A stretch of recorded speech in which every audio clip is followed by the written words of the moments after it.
आपलं माझ्या YouTube channel super केमिस्ट्रीमध्ये अगदी मनापासून स्वागत. आणि आपल्याला माहितीच आहे की आपण चॅप्टर बघतोय some basic concepts in chemistry, आणि हा आपला 5वा व्हिडिओ लेक्चर आहे.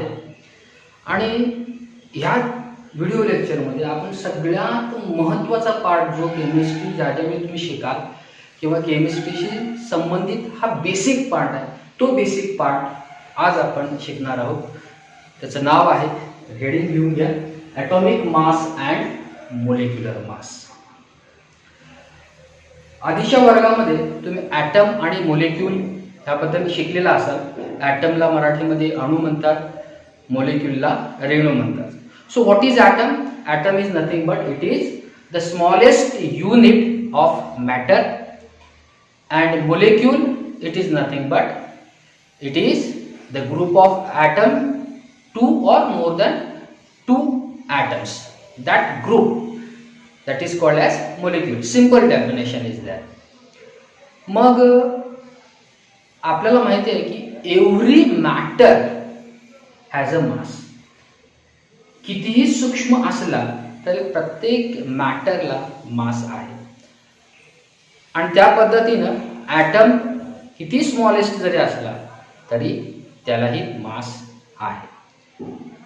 मग हे मास कशामध्ये मोजतात किंवा मास कसं काढायचं आहे, ॲटॉमिक मास कशा पद्धतीने काढतात, हे आपण आजच्या व्हिडिओ लेक्चरमध्ये बघणार आहोत. So what is atomic mass? In earlier days, म्हणजे सुरुवातीला विविध उपकरणं नव्हती. आताच्या काळामध्ये मास स्पेक्ट्रोमीटर नावाचं एक इन्स्ट्रुमेंट आहे, किंवा दुसऱ्या मेथड्स आहेत की ज्याच्यामधून आपण बऱ्यापैकी ॲक्युरेटली ॲटमचं मास काढू शकतो. पण सुरुवातीच्या काळामध्ये ॲटमचं मास काढण्यासाठी उपकरणं नव्हती, आणि त्यामुळं असं ठरवलं गेलं की एक स्टँडर्ड मानायचा. सुरुवातीच्या काळामध्ये सगळ्यात लायटर एलिमेंट हायड्रोजन हा स्टँडर्ड मानला गेला, आणि त्याच्या रिलेटिव्हली दुसऱ्या ॲटम्सचे वेट काढले जायचे. पण सध्याच्या काळात कार्बन 12, आता कार्बन 12 असं का म्हटलेलं आहे, तर कार्बनचे 3 आयसोटोप्स आहेत. आपल्याला माहिती आहे की आधीच्या वर्गामध्ये तुम्ही शिकला असाल की कार्बनचे 3 आयसोटोप्स आहेत. कोणकोणते? कार्बन 12, कार्बन 13 आणि कार्बन 14. मुळात आयसोटोप म्हणजे काय? Isotope is nothing but same atomic number but different mass number. मराठीमध्ये त्याला तुम्ही म्हटलं असेल समस्थानिक. मग कार्बन 12 ज्याचा ॲटॉमिक नंबर 12 आहे, अशा कार्बन 12चं आधी ॲटॉमिक मास युनिट किती कन्सिडर केलं गेलं, तर 12. आणि मग अशा कार्बन 12 ॲटमशी किंवा कार्बन 12शी इतर सगळे ॲटम्स रिलेट करून जे वेट काढलं जातं त्याला म्हणायचं ॲटॉमिक वेट किंवा ॲटॉमिक मास. वेट नाही, ॲटॉमिक मास. कारण वेट आणि मासमध्ये फरक आहे, मी पहिल्या व्हिडिओ लेक्चरमध्ये तुम्हाला सांगितलेलं आहे. आता बघा, so mass of an atom is determined relative to the mass of carbon 12 atom as the standard. जसं मी आधी सांगितलं की हायड्रोजन कम्पेअर करत होते, पण 1961 मध्ये एक स्टँडर्ड मानलं गेलं, आणि ते स्टँडर्ड होतं कार्बन 12. आणि कार्बन 12चा मास आहे 12 AMU. आता AMU म्हणजे काय, तर it is nothing but atomic mass unit. आता ॲटॉमिक मास युनिट आपण बघितलं, ॲटॉमिक मास युनिट म्हणजे तुम्हाला सांगितलं. मग हे ॲटॉमिक मास युनिट, एक ॲटॉमिक मास युनिट म्हणजे किती युनिट, बरोबर? मग मला सांगा, कार्बन 12 मध्ये ॲटॉमिक मास युनिट किती आहे, 12 आहे, बरोबर? बघ, 1 AMU, 1 AMU म्हणजे किती असेल, साहजिकच आहे, साधं मॅथमॅटिकल कॅल्क्युलेशन आहे. इट इज 1/12, होय की नाही? So 1 AMU is a mass exactly equal to 1/12 mass of of one carbon atom. Mass of carbon atom is 12 AMU. हे काय आहे, स्टँडर्ड आहे. आणि मग 1 AMU म्हणजे काय, it is the mass equal to 1/12 mass of carbon 12. Okay. आता बघा,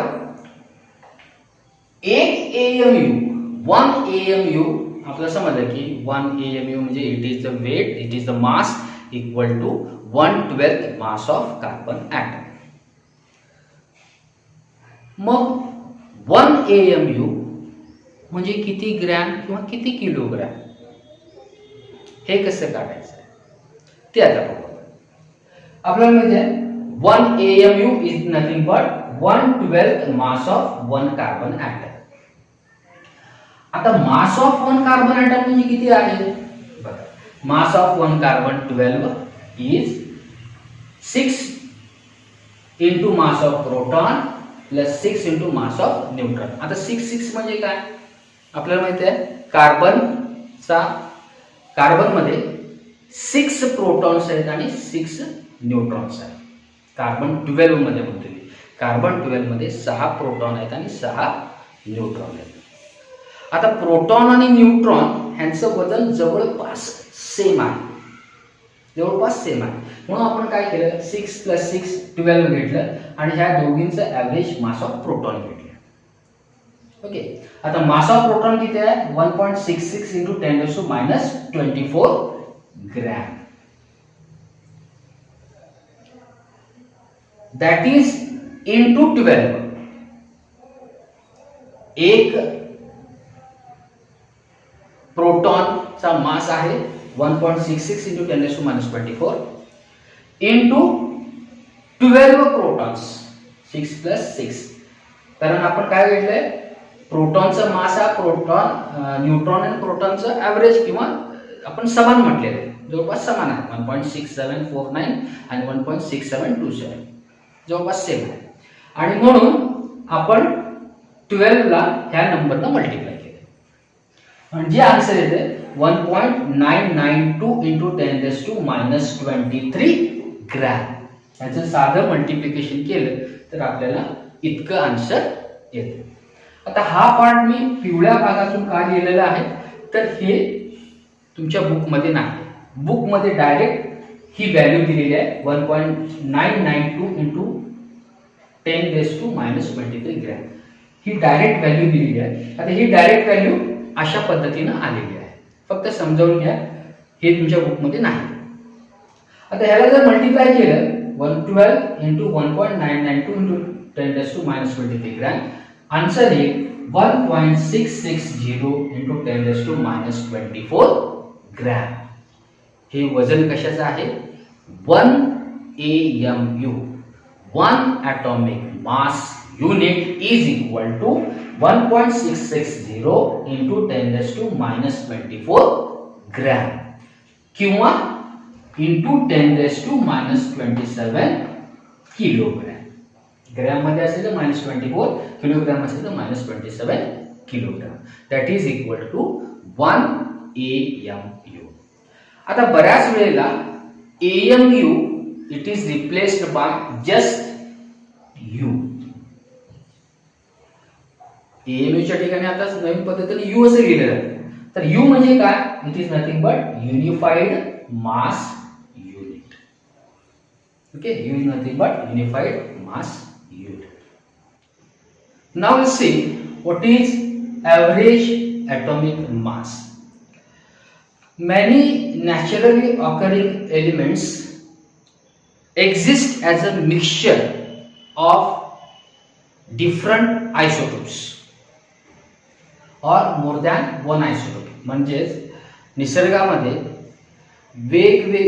एकच ॲटम आयसोटोप्सच्या स्वरूपामध्ये, आपल्याला माहिती आहे आयसोटोप्स म्हणजे काय, ज्याचा ॲटॉमिक मास वेगळा आहे पण ॲटॉमिक नंबर सेम आहे, म्हणजे सेम ॲटम सेमच असेल पण ॲटॉमिक मासच वेगळे वेगळे असतील.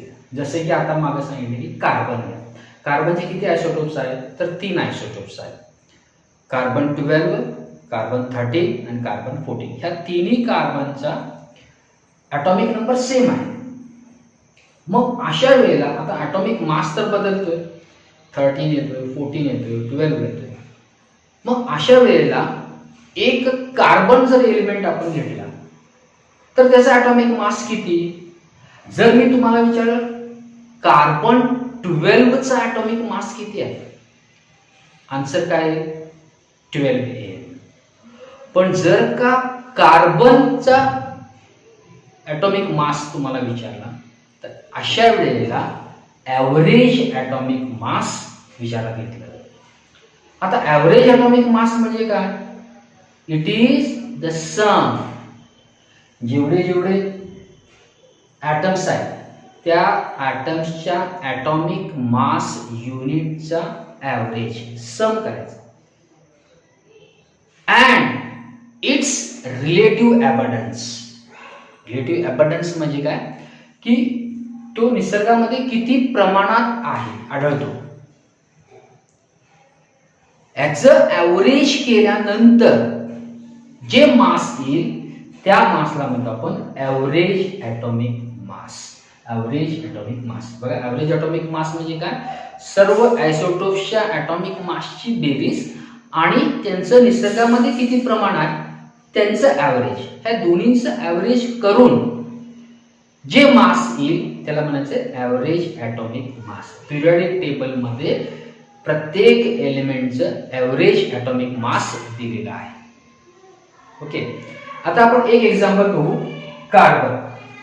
कार्बनचे किती आयसोटोप्स आहेत? तर 3 आयसोटोप्स, कार्बन 12, कार्बन 13 आणि कार्बन 14. कार्बन 12 चा मास किती आहे? Atomic mass unit 12. कार्बन 13 चा 13.0335 AMU and carbon 14.00317 AMU. Abundance किती प्रमाणात आढळतो? तर कार्बन 12 हा 98.892% मध्ये आहे. कार्बन 13 किती आहे? 1.108 and कार्बन 14 2 × 10⁻⁻10 म्हणजे तुलनेनं कार्बन 12 च्या तुलनेनं बाकी 13 आणि 14 यांचं प्रमाण खूपच नगण्य आहे. मग हे ॲव्हरेज ॲटॉमिक मास काढून दाखवले बघा. Average atomic mass of carbon म्हणून बघा 12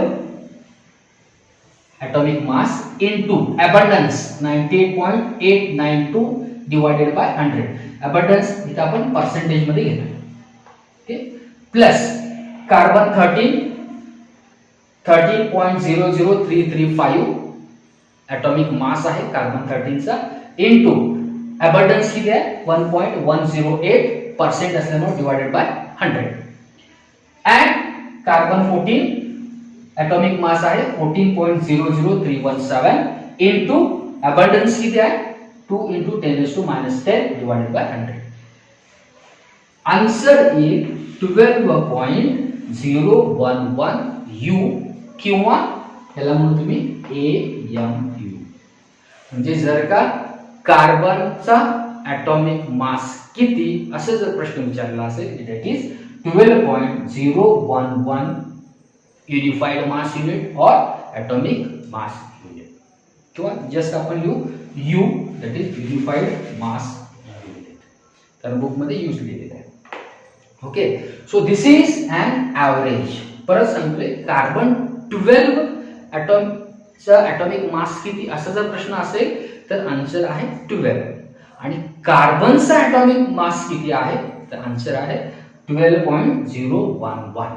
दॅट इज द आन्सर और ॲव्हरेज ॲटॉमिक मास. अशा पद्धतीनं दुसऱ्या एलिमेंट्स किंवा ॲटम्सचं पण ॲव्हरेज मास काढलं जातं ज्याच्यामध्ये किती आयसोटोप्स आहेत त्यांचे ॲटॉमिक मासचे ॲव्हरेज अँड किती प्रमाणात निसर्गामध्ये आहे, रिलेटिव्ह अबंडन्स किती आहे त्याचं पर्सेंटेज, याचं सगळं ॲव्हरेज काढून जे मास येईल त्याला म्हणतो आपण ॲव्हरेज ॲटॉमिक